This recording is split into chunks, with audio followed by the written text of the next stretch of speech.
Tens alguna consulta referida a Premià de Dalt? Alguna inquietud o proposta? T'agradaria que es responguessin els teus dubtes? Gràcies al canal L'Alcalde Contesta ara és possible. Només has d'adreçar-te al web de l'Ajuntament i periòdicament s'aniran responent aquelles qüestions per les que més ciutadans hagin demostrat inquietud. Avui parlem de la nova Font del Lleó, que va ser inaugurada fa uns dies a la xemeneia de l'Espai La Fàbrica.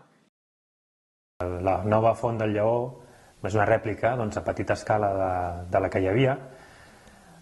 Havíem de sanejar tota la base de la xemeneia de la fàbrica i com que també hi havia una font que s'havia de fer nova, vam pensar que a pocs metres d'allà, fa uns anys, hi havia hagut la Font del Lleó, una font emblemàtica que tota la gent que pujava per la riera, cap a Sant Mateu, cap a Sant Jaume, era un lloc clàssic de parar-se a beure aigua.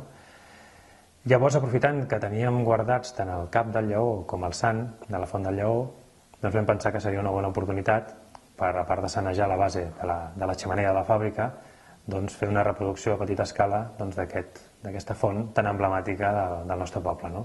I recordar a les futures generacions la Font del Lleó que estava a 10 metres d'on està actualment.